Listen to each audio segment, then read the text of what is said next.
বন্ধুরা, আজকে আমাদের মক টেস্ট নাম্বার 51 টোটাল 20টা কোশ্চেন আছে। প্রতিটা কোশ্চেনই খুবই গুরুত্বপূর্ণ তোমাদের পরীক্ষাগত দিক থেকে।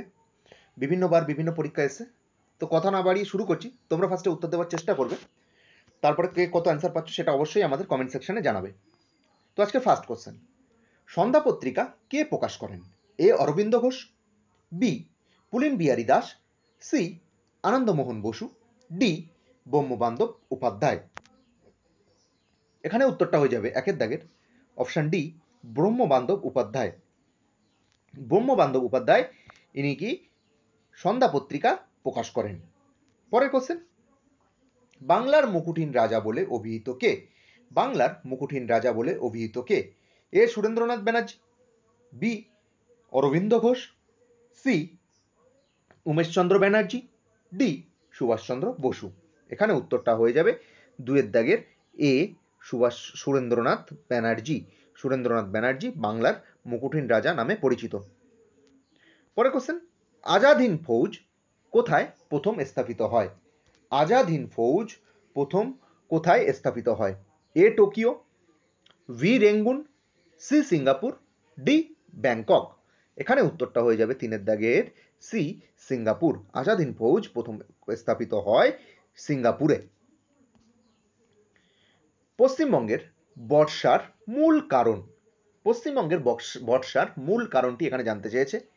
এ দক্ষিণ পশ্চিম মৌসুমি বায়ু, বি ভারতীয় মৌসুমি বায়ুর বঙ্গোপসাগরীয় শাখা, সি উত্তর পূর্ব মৌসুমি বায়ু, ডি ভারতীয় মৌসুমি বায়ুর আরব সাগরীয় শাখা।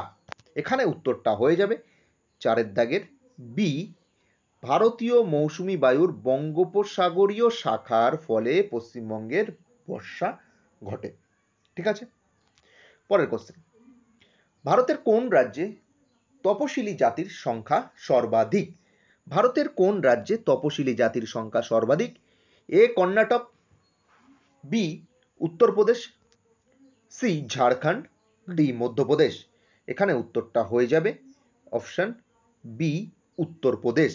উত্তরপ্রদেশে তপশিলি জাতির সংখ্যা সর্বাধিক।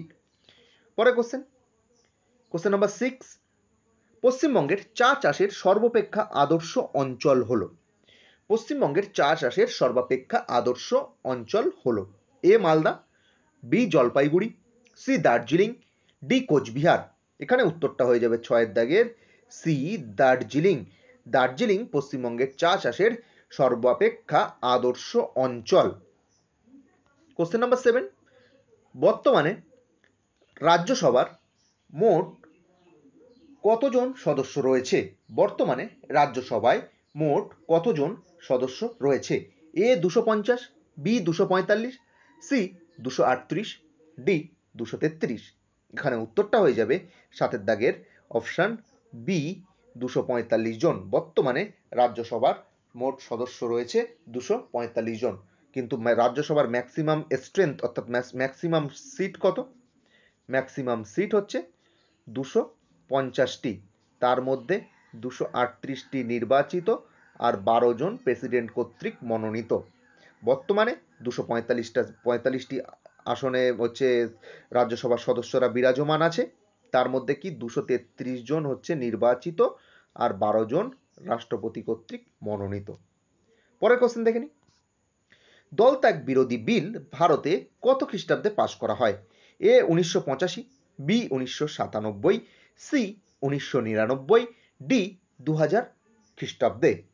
এখানে উত্তরটা হয়ে যাবে দল ত্যাগ বিরোধী বিল ভারতে কত খ্রিস্টাব্দে পাশ হয়, সেটা হচ্ছে অপশান এ 1985 সালে। 1985 সালে কি হচ্ছে? 52তম সংবিধান সংশোধনী নিয়ে আসা হচ্ছে, যেই সংবিধান সংশোধনীর মাধ্যমে, এই 52তম সংবিধান সংশোধনীর মাধ্যমে ভারতের সংবিধানে দশম তফসিল যুক্ত করা হচ্ছে। দশম তফসিল যুক্ত করা হচ্ছে, যার ফলে কি হচ্ছে? এই দশম তফসিলে কি যুক্ত করা হচ্ছে? দলত্যাগ বিরোধী আইন। ঠিক আছে, অ্যান্টি ডিফেকশন ল। তো দলত্যাগ বিরোধী আইন বিল কত খ্রিস্টাব্দে পাশ করা হয়? সেটা হচ্ছে 1985 সালে। কোশ্চেন নাম্বার 9, ভারতীয় সংবিধানের কোন ধারা বলে রাষ্ট্রপতি সমস্ত সরকারি কর্মচারীদের বেতন ও ও ভাতা হ্রাসের নির্দেশ দিতে পারে। ভারতীয় সংবিধানের কোন ধারা বলে রাষ্ট্রপতি সমস্ত সরকারি কর্মচারীদের বেতন ও ভাতা হ্রাসের নির্দেশ দিতে পারে? এ 352 নম্বর ধারা, বি 356 নম্বর ধারা, সি 360 নম্বর ধারা, ডি 110 নম্বর ধারা। এখানে উত্তরটা হয়ে যাবে অপশন সি 360 নম্বর ধারা। 360 নম্বর ধারায় কি বলা হয়েছে? যে অর্থনৈতিক জরুরি অবস্থার কথা বলা আছে। সেই অর্থনৈতিক জরুরি অবস্থাকালে যদি ভারতবর্ষে কোনো সময় অর্থনৈতিক জরুরি অবস্থা দেখা দেয়, অর্থনৈতিক জরুরি অবস্থা জারি করতে হয়, তো সেই সময় রাষ্ট্রপতি চাইলে সরকারি কর্মচারীদের বেতন ভাতা হ্রাসের নির্দেশ দিতে পারে। তো আজ পর্যন্ত ভারতে কোনো এখনো পর্যন্ত এই যে 360 নম্বর ধারা অর্থাৎ অর্থনৈতিক জরুরি অবস্থা লাগু হয়নি। পরের কোশ্চেন, ভারতবর্ষে বর্তমানে জাতীয় আয় পরিমাপ করে কোন সংস্থা? ভারতবর্ষে বর্তমানে জাতীয় আয় পরিমাপ করে কোন সংস্থা? অর্থাৎ ন্যাশনাল ইনকাম মেজার করে কোন সংস্থা সেটা জানতে চেয়েছে। A CSO, B ISI, C NSSO, D NSO. এখানে উত্তরটা হয়ে যাবে 10-এর দাগের এ সিএসও। আগে নাম ছিল এর সেন্ট্রাল স্ট্যাটিস্টিক্যাল অর্গানাইজেশন, এখন এটার নাম হয়েছে সেন্ট্রাল স্ট্যাটিস্টিক্যাল অফিস। অর্গানাইজেশনটা আর নেই, অফিস হয়েছে। অর্গানাইজেশনটা চেঞ্জ হয়ে এটা অফিসে পরিণত হয়েছে, সেন্ট্রাল স্ট্যাটিস্টিক্যাল অফিস। তো তোমাদের কাছে এখানে একটা কোশ্চেন থাকবে, কে প্রথম ভারতের জাতীয় আয় পরিমাপ করে? কে প্রথম ভারতের জাতীয় আয় পরিমাপ করে? পরের কোশ্চেনে চলে যাই, কোশ্চেন নাম্বার 11। ভারতের ভূমি সংস্কারের কর্মসূচি শুরু হয়। ভারতের ভূমি সংস্কারের কর্মসূচি শুরু হয় এ প্রথম যোজনাকালে অর্থাৎ প্রথম পঞ্চবার্ষিকী পরিকল্পনায়, বি দ্বিতীয় যোজনাকালে, সি তৃতীয় যোজনাকালে, ডি চতুর্থ যোজনাকালে। এখানে উত্তরটা হয়ে যাবে কোশ্চেন নাম্বার 11-এ এ প্রথম যোজনাকালে। প্রথম যোজনাকালে ভারতের ভূমি সংস্কারের কর্মসূচি শুরু হয়। ফার্স্ট এবং লংগেস্ট ফেজ ছিল এই ভারতের ভূমি সংস্কারের কর্মসূচির যে ফার্স্ট ফেজটা ছিল, ঠিক আছে, যে ফার্স্ট ফেজটা ছিল সেটা ছিল লংগেস্ট ফেজ সবচেয়ে, ঠিক আছে। সেটা 1950 সাল থেকে 1972 সাল পর্যন্ত চলেছিল ভূমি সংস্কার কর্মসূচি। এটা ফার্স্ট ফেজ ছিল 1950 থেকে 1972 সাল এবং এটাই লংগেস্ট ফেজ ছিল ভারতের ভূমি সংস্কার কর্মসূচির, যেটা কিনা প্রথম যোজনাকালে এটা শুরু হয়েছিল। পরের কোশ্চেন, সেবি কি সেটা জানতে চেয়েছে।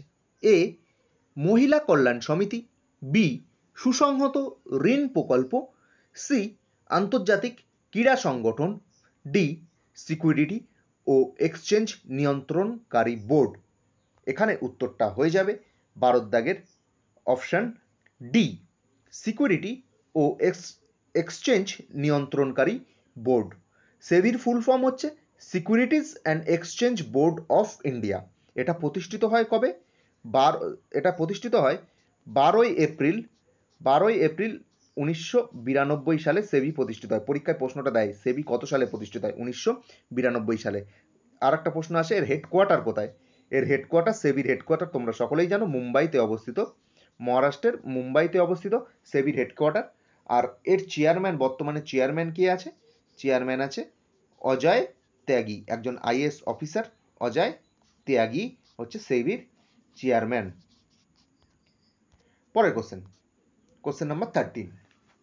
কস্টিক সোডার রাসায়নিক নাম কি সেটা জানতে চেয়েছে।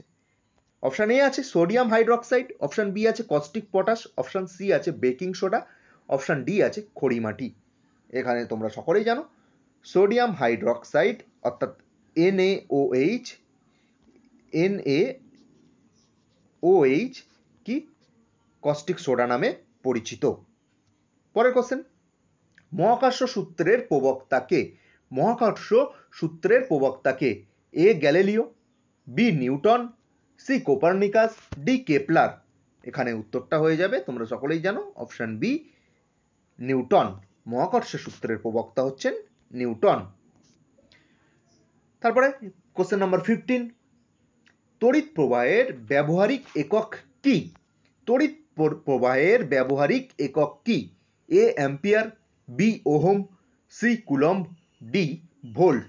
এখানে উত্তরটা হয়ে যাবে 15 দাগের এ অ্যাম্পিয়ার। তড়িৎ প্রবাহের ব্যবহারিক একক হচ্ছে অ্যাম্পিয়ার।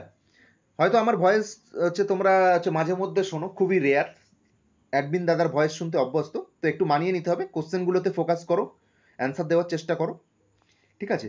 তো অ্যাডমিন দাদা ব্যস্ততার জন্যই আমাকে নিতে হচ্ছে ক্লাসটা। পরের কোশ্চেনে চলে যাই। ভোপালে গ্যাস দুর্ঘটনার কারণটি ছিল মিক গ্যাস নিঃসরণ, যেটি হলো যে ভোপালের গ্যাস দুর্ঘটনার কারণ ছিল মিক গ্যাস নিঃসরণ, যেটি হলো, এই মিক গ্যাসটা কি সেটা জানতে চেয়েছে। আমরা সকলেই জানি 1984 সালে, সালটা ছিল 1984, 2রা ডিসেম্বর, মধ্যপ্রদেশের যে রাজধানী আছে ভোপাল, তো সেখানে কি হচ্ছে, একটা ইউনিয়ন কার্বাইড ইন্ডিয়া লিমিটেড বলে একটা কোম্পানি ছিল, তাদের প্ল্যান্ট ছিল, সেই প্ল্যান্টের গ্যাস লিক হয়, ফলে অনেক মানুষ মারা যায়। তো এই যে মিক গ্যাস নিঃসরণ হয়েছিল, সেই মিক গ্যাসটির ফুল ফর্ম জানতে চেয়েছে। A ethyl isocyanite, B methyl isocyanate, C methyl isocyanite, D methyl isocitrate. খুব ভালো করে অপশানগুলো দেখবে, তারপরে এই কোশ্চেনটা অ্যান্সার করতে হবে, কারণ অপশানগুলো এমনভাবে দেওয়া, তোমার সঠিক উত্তর জানা থাকলেও তুমি ভুল করতে এখানে বাধ্য, এটা হয়ে থাকে, ঠিক আছে? সুতরাং প্রশ্নটাকে, অপশানগুলোকে খুব ভালো করে দেখবে। এই কোশ্চেনটা সবার জানা, কিন্তু সায়ানেট না সায়ানাইট এই করতে গেলে কিন্তু ভুল হয়ে যাবে। তো এখানে উত্তরটা হয়ে যাবে অপশান বি মিথাইল আইসোসায়ানেট। এই মিক গ্যাসের ফুল ফর্ম হচ্ছে মিথাইল আইসোসায়ানেট, সায়ানাইট কিন্তু নয়, ঠিক আছে? ভালো করে এই কোশ্চেনটার অপশানগুলো পড়বে, তারপরে উত্তর দেবে। পরের question, night angle of India বলা হয়, নাইট অ্যাঙ্গেল অফ ইন্ডিয়া বলা হয়, ভারতের নাইট অ্যাঙ্গেল কাকে বলে সেটা জানতে চাইছে। A Florence Nightingale, B Sarojini Naidu, C Matangini Hazra, D sister Nivedita. এখানে উত্তরটা হয়ে যাবে, তোমরা সকলেই জানো যে ভারতের নাইট অ্যাঙ্গেল বলে পরিচিত সরোজিনী নাইডু। সরোজিনী নাইডু ভারতের নাইট অ্যাঙ্গেল নামে পরিচিত। তো এখানে প্রসঙ্গত একটু জেনে নাও, 13ই ফেব্রুয়ারি কি পালন করা হয়, কোন দিবস পালন করা হয়? তোমরা সকলেই জানো, ন্যাশনাল উমেন্স ডে। 13ই ফেব্রুয়ারি কি পালন করা হয়? National women's day. National women's day পালন করা হয় 13ই ফেব্রুয়ারি। সেটা নাকি এই সরোজিনী নাইডুর যে জন্মদিন সেটা পালন করা হয়, সরোজিনী নাইডুর জন্মদিন পালন করা হয়। পরের কোশ্চেন, কোশ্চেন নাম্বার 18, মানুষের জীবনে শৈশব হলো সর্বাপেক্ষা গুরুত্বপূর্ণ সময়।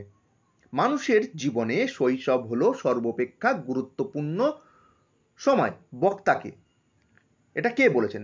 মানুষের জীবনে শৈশব হলো সর্বাপেক্ষা গুরুত্বপূর্ণ সময়, এটা এই কথাটা কে বলেছে?